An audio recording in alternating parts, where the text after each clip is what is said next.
एक बार रिवाइज करूं पुराना जो मैंने पढ़ाया था। एक तो मैंने बताया था कि वेव क्या होती है, क्या बताया था, वेव क्या होती है। फिर इसके मैंने आपको जनरली 4 टाइप बताए थे, 2 टाइप मैंने आपको बताए थे। एक तो बताया था मैंने आपको मैकेनिकल वेव, क्या बताया था, एक बताया था मैंने आपको मैकेनिकल वेव, एक मैंने आपको बताया था नॉन मैकेनिकल वेव। क्या बोला था, नॉन मैकेनिकल वेव। ठीक है, मैकेनिकल वेव कौन सी वाली वेव होती थी, ऐसी वेव्स जिनको ट्रैवल करने के लिए किसकी रिक्वायरमेंट होती है, मीडियम की, उनको मैकेनिकल वेव्स कहा जाता है। और ऐसी वेव्स जिनको ट्रैवल करने के लिए मीडियम की रिक्वायरमेंट नहीं होती, उनको नॉन मैकेनिकल वेव्स कहा जाता है। यस और नो, याद है आपको? ठीक है, नेक्स्ट पॉइंट मैंने क्या कहा था कि मैकेनिकल वेव का एक एग्जांपल दिया था मैंने आपको, कौन सा, जो आपका चैप्टर है, चैप्टर का नाम है साउंड। साउंड जब ट्रैवल करती है तो उसको ट्रैवल करने के लिए किसकी रिक्वायरमेंट होती है, यस, मीडियम की। इसलिए साउंड को हम क्या कहते हैं, mechanical wave. Non mechanical wave में मैंने आपको एग्जांपल बताया था लाइट का, किसका बताया था, लाइट का। यानी कि इट मींस लाइट को ट्रैवल करने के लिए किसकी रिक्वायरमेंट नहीं होती, मीडियम की। किसकी रिक्वायरमेंट नहीं होती, मीडियम की। यस और नो। जब मैंने वेव स्टार्ट किया था इसमें 2 टाइप्स और बताए थे। एक बताया था मैंने आपको ट्रांसवर्स वेव, कौन सी वेव बताया था मैंने आपको, ट्रांसवर्स वेव। उस सेकंड वाली वेव का टाइप बताया था मैंने आपको, एक और बताया था जो था लॉन्गिट्यूडिनल वेव। कौन सा बताया था, लॉन्गिट्यूडिनल वेव। यस और नो, पक्की बात है, गेट इट। ट्रांसवर्स वेव कौन सी होती थी, जिसमें वेव तो इस तरफ, इस डायरेक्शन में जा रही है, वेव प्रोपगेशन की डायरेक्शन इस तरफ है, और पार्टिकल का जो ऑस्किलेटरी मोशन होता था वो perpendicular to the wave propagation होता था, है ना। पार्टिकल का ऑस्किलेटरी मोशन ऐसे और वेव प्रोपगेशन की डायरेक्शन ऐसे, और दोनों क्या होते थे, एक दूसरे के परपेंडिकुलर। तो ऐसी वेव्स को कहा जाता था ट्रांसवर्स वेव। और ट्रांसवर्स का मैंने आपको एग्जांपल बताया था लाइट। जो लाइट है वो कैसी वेव है, ट्रांसवर्स वेव कहलाती है। लॉन्गिट्यूडिनल वेव कौन सी होती है, जिसमें वेव प्रोपगेशन, यानी कि वेव तो इस डायरेक्शन में जा रही है, वेव में कौन चलता है, कौन चलता है बताओ, एनर्जी। बताया था मैंने, इसका मतलब एनर्जी, यानी कि वेव इस डायरेक्शन में जा रही है, और पार्टिकल का जो ऑस्किलेटरी मोशन है वो भी इसी डायरेक्शन में हो रहा है, यानी कि पैरेलल है। क्या है, पैरेलल है किसके, वेव प्रोपगेशन के, या एनर्जी ट्रेवल, जिस डायरेक्शन में एनर्जी जा रही है, ट्रेवल कर रही है, उस डायरेक्शन के क्या है, पैरेलल है। उस तरह की वेव को कहा जाता है लॉन्गिट्यूडिनल वेव। और लॉन्गिट्यूडिनल का मैंने आपको एग्जांपल क्या बताया था, साउंड वेव। क्या बताया था, साउंड वेव। ये मैंने आपको जनरली रिवीजन करवाया जो हमने पिछली क्लास में, प्रीवियस क्लास में पढ़ा था। ठीक है, तो आप सब रेडी हैं, नेक्स्ट चीज स्टार्ट करें। ओके, स्टार्ट करते हैं। तो आज मैं आपको बताऊंगा जनरल प्रॉपर्टीज या कैरेक्टरिस्टिक्स ऑफ द वेव्स, कि वेव्स में कुछ टर्मिनोलॉजी होती है। ठीक है, वेव्स में कुछ टर्मिनोलॉजी होती है जिनके बारे में हमको पहले पता होना चाहिए, अदरवाइज हम किसी भी वेव्स के बारे में पढ़ते हैं तो बार बार रिपीट होती रहती हैं और हमें ये पता ही नहीं होता कि वो चीजें होती क्या हैं। ठीक है, तो सबसे पहले मैं उन कैरेक्टरिस्टिक्स जो हैं वेव की, वो जनरल, मैं उनको क्लियर कर देता हूं। यस और नो, ठीक है। तो सबसे पहली कैरेक्टरिस्टिक्स मैं जो आपको क्लियर करता हूं वो है एम्पलीट्यूड। क्या है, amplitude. Get it my point, ठीक है। अब एम्पलीट्यूड क्या होता है सर, एम्पलीट्यूड क्या होता है, मैंने आपको कल बताया था। मान लो आपके पास एक ये रस्सी का एग्जांपल दिया था, अगर थोड़ा बहुत अगर आपको याद हो तो। एक रस्सी ऐसे आराम से सो रही है, मैंने उसको डिस्टर्ब किया था, तो डिस्टर्ब किया था तो ऐसा कुछ पैटर्न बना था कि नहीं बना था, यस और नो। मान लो रस्सी को जब मैं ऐसे कर रहा हूं तो ऐसा पैटर्न बनेगा, और मान लो मैंने रस्सी को जब ऐसे किया तो ऐसा बना, और जब मैंने ऐसे किया तो ऐसा पैटर्न बनेगा। बनेगा कि नहीं बनेगा, यस और नो। जब मैं ऐसे ले जाऊंगा रस्सी को तो ऐसा पैटर्न बनेगा, यस और नो। मैं उन दोनों को डिफरेंशिएट करने के लिए एक अलग अलग से कर देता हूं। ठीक है, रस्सी को जब मैं ऊपर की तरफ ले जाऊंगा तो ये ऐसा पैटर्न बनेगा। ठीक है, और जब मैं नीचे की, जब मैं ऊपर ले जाऊंगा तो ऐसा, और जब मैं नीचे ले जाऊंगा तो ऐसा कुछ बनेगा। यस और नो, ठीक है। यहां तक मैं आपको कल क्लियर कर चुका था। मान लो जब ये रस्सी थी स्टार्टिंग में, यहां पे आपको पता है हर चीज छोटे छोटे पार्टिकल से मिलकर बनी हुई होती है। यस और no, get it, ready, okay. अब ये पार्टिकल, मान लो ये रस्सी का ये पार्टिकल था, जब मैंने रस्सी को ऐसे किया तो ये पार्टिकल इस रस्सी के साथ यहां पे चला गया या नहीं चला गया। ये पार्टिकल था वो इस रस्सी, जब ये रस्सी ऊपर गई तो ये पार्टिकल यहां पे चला गया, यस और नो। जब मैंने रस्सी को ऊपर किया तो पहले पार्टिकल यहां पे गया होगा, यहां पे, यहां पे, यहां पे, फिर यहां पे, यस और नो। बाद में जब मैंने रस्सी को ऐसे करके जब ऐसे किया तो ये पार्टिकल वापस नीचे आके आते आते आते जब मैंने नीचे किया तो ये पार्टिकल नीचे चला गया होगा यहाँ पे, यस और नो। जब मैंने रस्सी को ऐसे किया तो ये पार्टिकल ऊपर, और जब मैंने नीचे किया तो ये पार्टिकल नीचे। तो मैंने बताया था आपको पार्टिकल कौन सा मोशन करता है, कौन सा मोशन करता है बताओ, ऑस्किलेटरी। यस, कौन सा मोशन करता है, ऑस्किलेटरी। तो पार्टिकल ऐसे ऑस्किलेटरी मोशन करेगा या नहीं करेगा, ऐसे ऑस्किलेटरी मोशन करेगा कि नहीं करेगा, यस और नो। ठीक है सर करेगा, ये तो हमें पहले भी पता था, बात आपने बताई थी, हमें समझ में भी आ गया था। ठीक है, तो एम्पलीट्यूड का यहां से क्या मतलब है सुनना, ये पार्टिकल यहां पे था, मैक्सिमम कितनी ऊंचाई तक जा सकता है, देखना यहां तक जा सकता है ना, और नीचे की तरफ यहां पे जा सकता है या नहीं जा सकता है, जा सकता है ना। तो देखो ये वाली जो पोजीशन है, ये इस पार्टिकल की इस पोजीशन को कहा जाता है मीन पोजीशन। क्या कहा जाता है, मीन पोजीशन, यस और नो।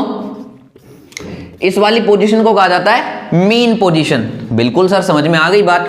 अब ये पार्टिकल सुनना, इस मीन पोजीशन के ऊपर नीचे ऐसे ऑस्किलेटरी मोशन कर रहा है या नहीं कर रहा है, कर रहा है या नहीं कर रहा है, कर रहा है ना। ठीक है, तो ये पार्टिकल मैक्सिमम कितनी हाइट तक जा रहा है, इस तक, यहां पे भी गया, यहां पे भी गया, यहां पे भी गया, यहां तक जा रहा है ना। इससे ऊपर जा रहा है क्या, नहीं। इससे नीचे जा रहा है क्या, नहीं। यही आपका एम्पलीट्यूड है।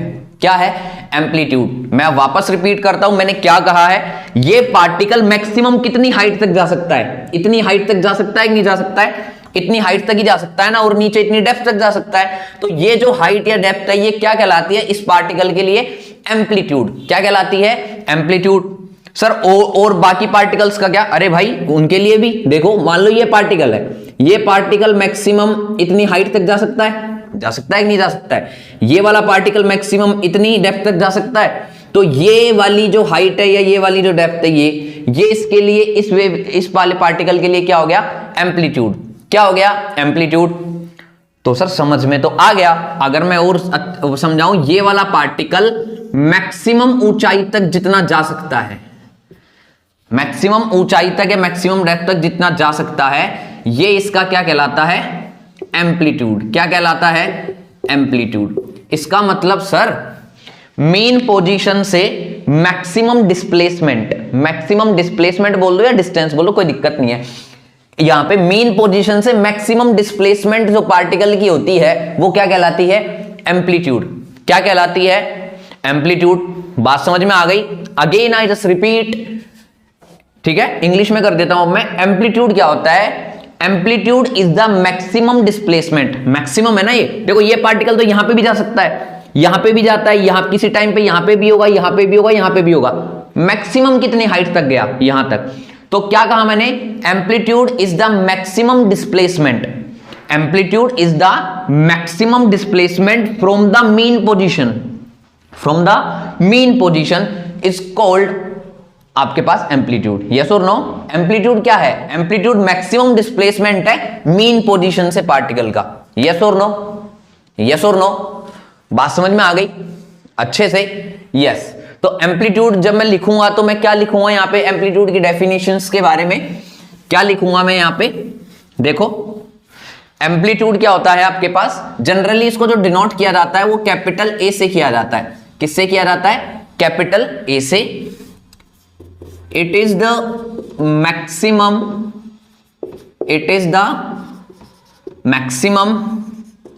displacement. It is the maximum displacement from the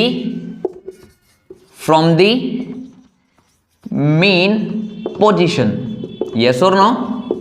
ये क्या है, ये मैक्सिमम डिस्प्लेसमेंट है, कहां से, मीन पोजीशन से। कहां से, मीन पोजीशन से। ठीक है, तो सर ये एम्पलीट्यूड हो गया। अब बात आ जाती है थोड़ी बहुत की, सर इसकी यूनिट क्या होगी, इसकी यूनिट क्या होगी। अरे भाई सिंपल सी बात है, ये डिस्प्लेसमेंट ही तो है एक तरह से। मेन पोजीशन से ये जो पार्टिकल है वो कितनी ऊंचाई तक गया या कितनी डिस्प्लेसमेंट उसकी हुई मीन पोजीशन से, तो एक तरह से ये डिस्प्लेसमेंट है, तो एक तरह से लेंथ हो गई ना। मतलब इसकी जो यूनिट होगी वो लेंथ वाली होगी, या तो मीटर लिख दो या सेंटीमीटर लिख दो, यही तो होंगी या नहीं होंगी, यस और नो। तो एम्पलीट्यूड एक तरह का डिस्प्लेसमेंट है। तो डिस्प्लेसमेंट की यूनिट क्या होती है, हमने पढ़ी है मोशन चैप्टर में, मीटर हो गई, सेंटीमीटर हो गई, एमएम हो गई, किलोमीटर हो गई, लेंथ ही तो है एक तरह से, यस और नो। तो एम्पलीट्यूड की यूनिट भी हो गई मीटर या सेंटीमीटर, या mm, जिसमें भी आपको लेंथ को नाप रहे हो। यस और नो? बात समझ में आ गई यहां तक? तो एम्पलीट्यूड सबके समझ में आ गया, तो मैं आगे चलूं? पक्की बात है, ठीक है। अब मैं सेकंड चीज समझाता हूं। सेकंड चीज क्या आती है आपके यहां पे? एम्पलीट्यूड के बाद मैं आपको समझाता हूं वेवलेंथ। क्या हम वेवलेंथ के बारे में बातें करते हैं? वेवलेंथ, वेवलेंथ, ठीक है। वेवलेंथ क्या होता है? जनरली इसको लैम्बडा से रिप्रेजेंट किया जाता है। किससे रिप्रेजेंट किया जाता है? लैम्बडा से। अरे सर ये लैम्बडा कहां से आ गया?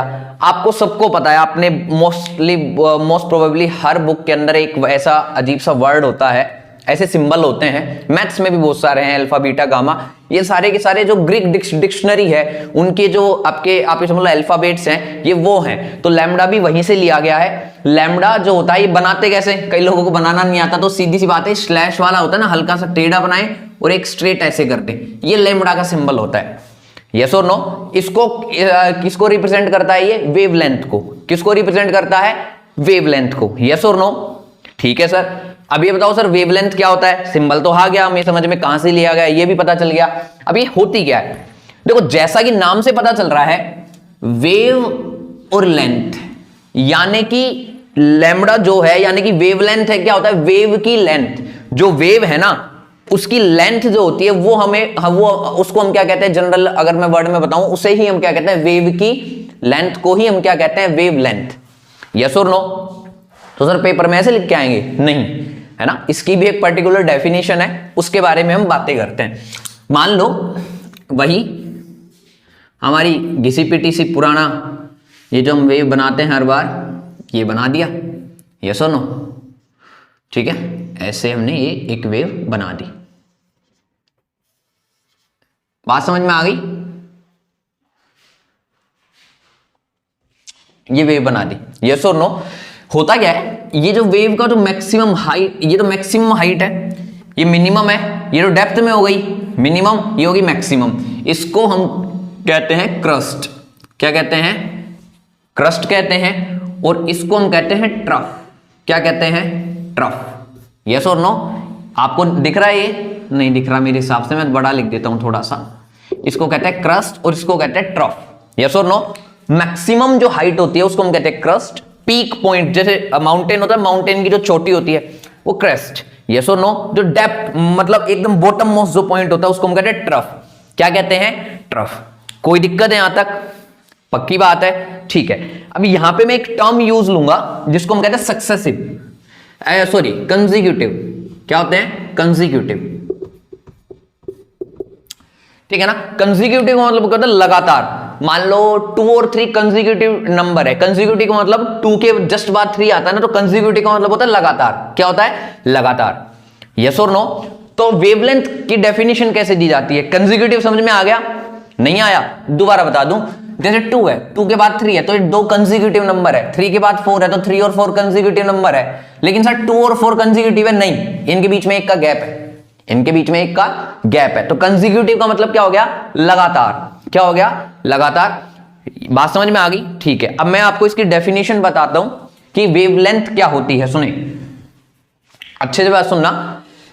ये क्रस्ट है, इसके बाद ये ट्रफ है, और इसके बाद ये वापस क्रस्ट आ गया। आ गया कि नहीं आ गया? ये भी एक क्रस्ट है या नहीं है? ये भी एक क्रस्ट है। ठीक है सर, ये भी एक क्रस्ट है। अब सुनना, ये क्रस्ट, इसके बाद कौन सा क्रस्ट आ रहा है? ये आ रहा है ना। तो डेफिनेशन सुनना ध्यान से।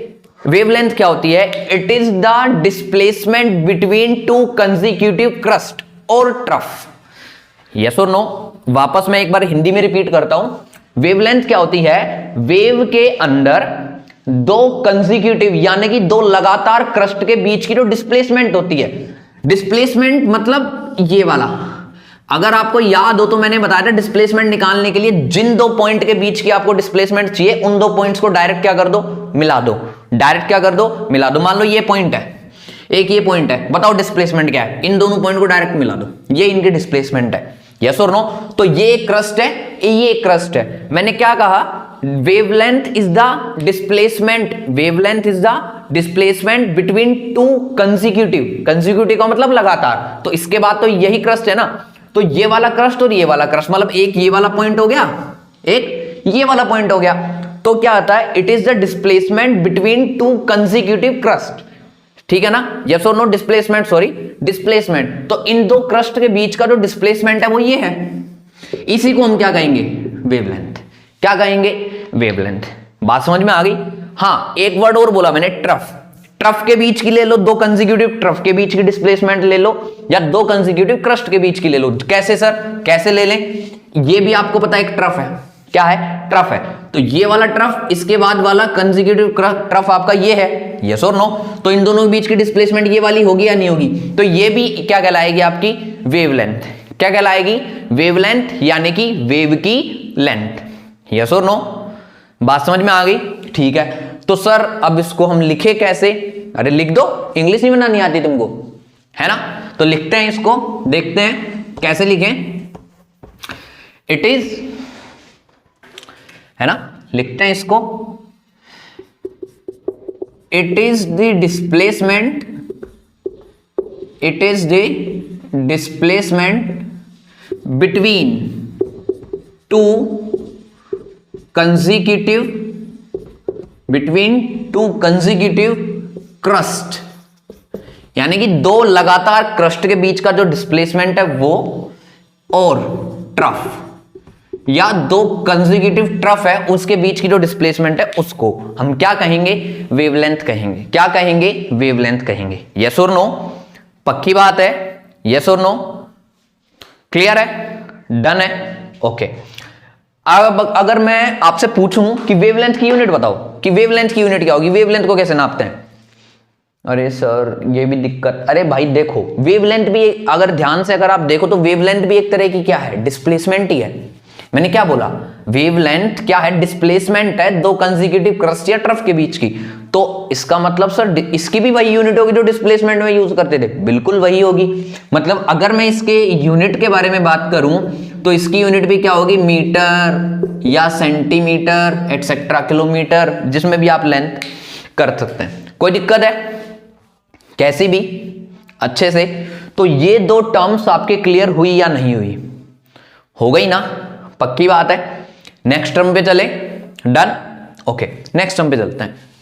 नेक्स्ट टर्म इसके बाद जो आती है वो मैं आपको बता दूं, वो कौन सी टर्म है, फ्रीक्वेंसी।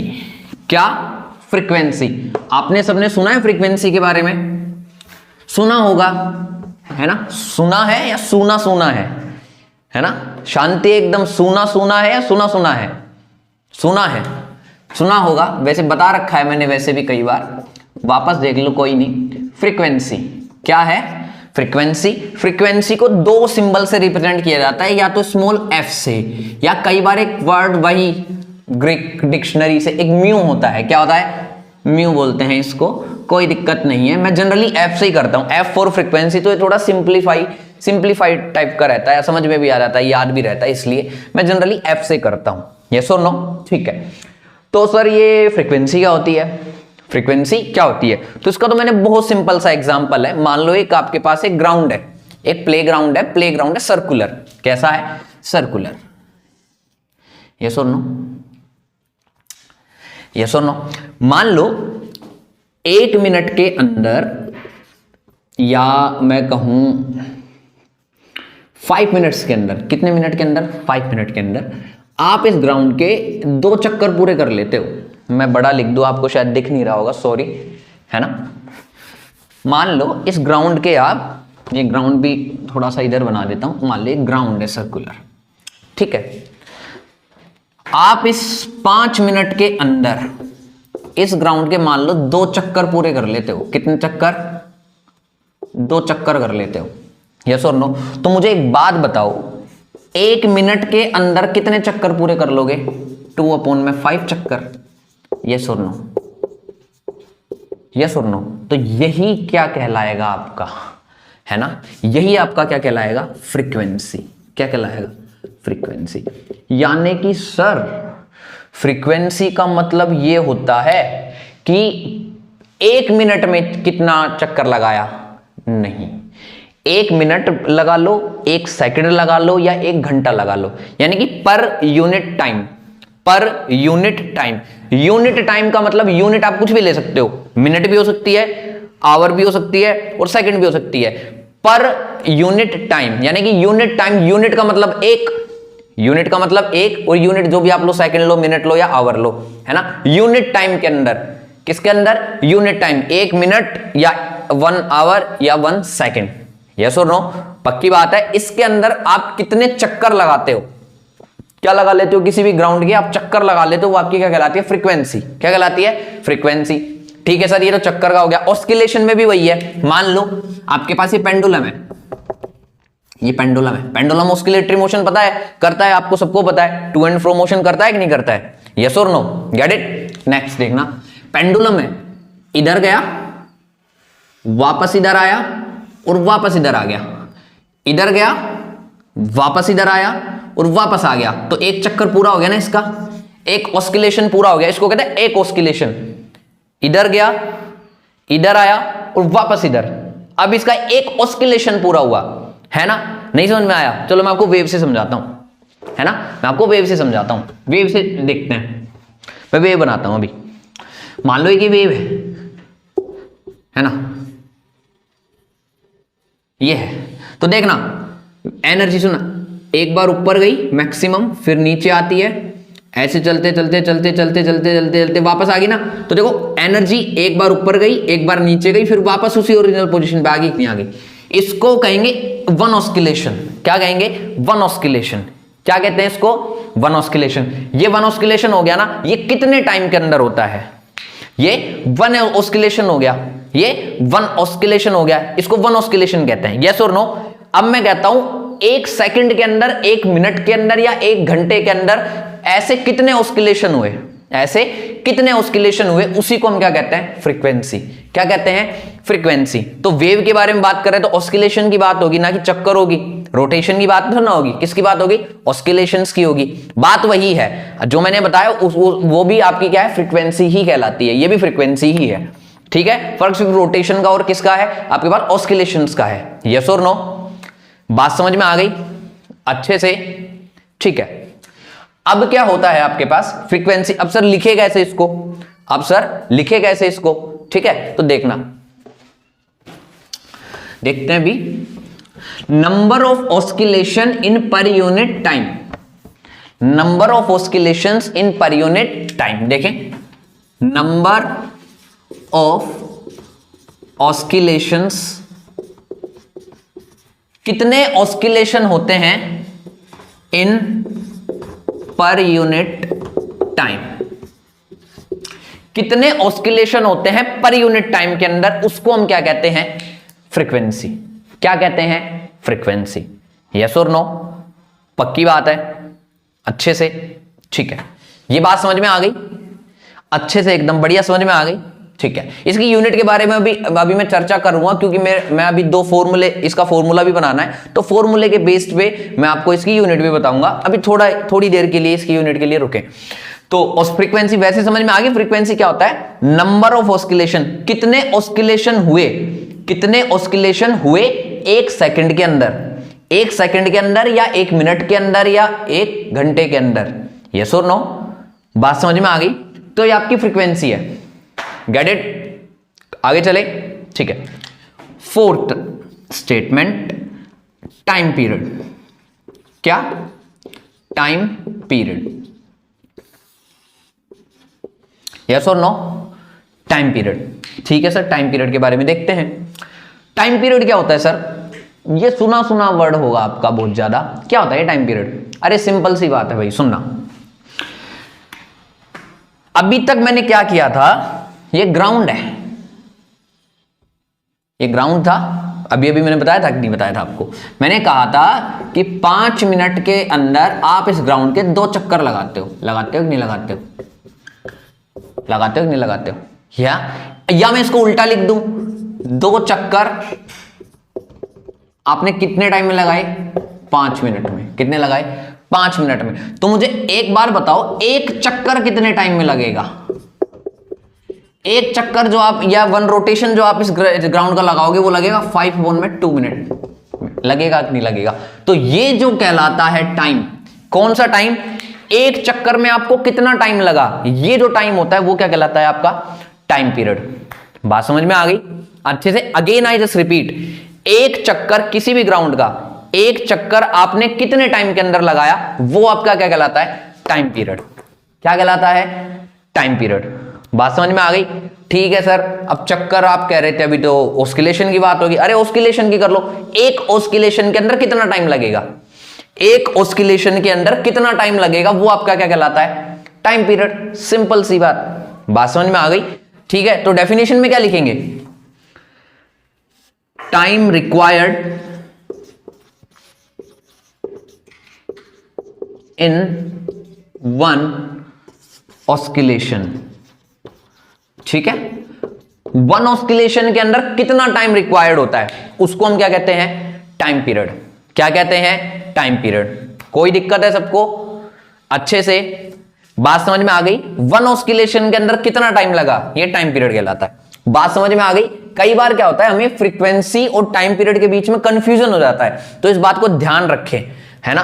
टाइम पीरियड तो वो टाइम होता है जितना टाइम किस चीज के लिए लगता है, एक चक्कर के लिए लगता है। कितने चक्कर के लिए, एक चक्कर के लिए या एक ऑस्किलेशन के लिए लगता है। फ्रीक्वेंसी क्या होता है आपके पास, पर यूनिट टाइम, यानी कि 1 मिनट ले लो, 1 घंटा ले लो, 1 सेकंड ले लो, इतने टाइम में हमने कितने चक्कर लगाए, वो आपकी कहलाती है, या कितने ऑस्किलेशंस हुए, वो आपकी कहलाती है फ्रीक्वेंसी। क्या कहलाती है, फ्रीक्वेंसी। बात समझ में आ गई? अच्छे से आगे चलें। ठीक है, अब यहां पे कुछ फॉर्मूला हैं, 1-2 छोटे छोटे, वो मैं आपको क्लियरिफाई कर देता हूं। एक फॉर्मूला तो मैं अभी क्लैरिफाई कर देता हूं, ठीक है। देखो क्या होता है, फ्रीक्वेंसी अभी अभी मैंने आपको बताया। अच्छा सॉरी, टाइम पीरियड का मैंने सिंबल नहीं बताया ना आपको। जनरली इसको कैपिटल टी से रिप्रेजेंट करते हैं। किससे रिप्रेजेंट किया जाता है टाइम पीरियड को, कैपिटल टी। और इसकी यूनिट की बात करूं तो आप सबको पता होगा, ये टाइम पीरियड यानी कि टाइम है ना, तो टाइम को तो किस में नापते हैं, सेकंड्स में हो गया, मिनट्स में हो गया, आवर्स में हो गया, ये तो वही है सुनो। तो यूनिट तो इसकी सिंपल सी बात है, सेकंड हो गया, मिनट हो गया, आवर हो गया, ये तो टाइम ही है ना एक तरह से। इसकी यूनिट बच गई थी, इसकी यूनिट के बारे में भी अभी मैं बात करता हूं। टाइम पीरियड का सिंबल है टी, इसका है एफ। सुनना मेरी बात, टी टाइम पीरियड है। टाइम पीरियड क्या होता है, एक ऑस्किलेशन में लगा टाइम। तो टी टाइम के अंदर कितने ऑस्किलेशन हुए, एक। कितने ऑस्किलेशन हुए, एक।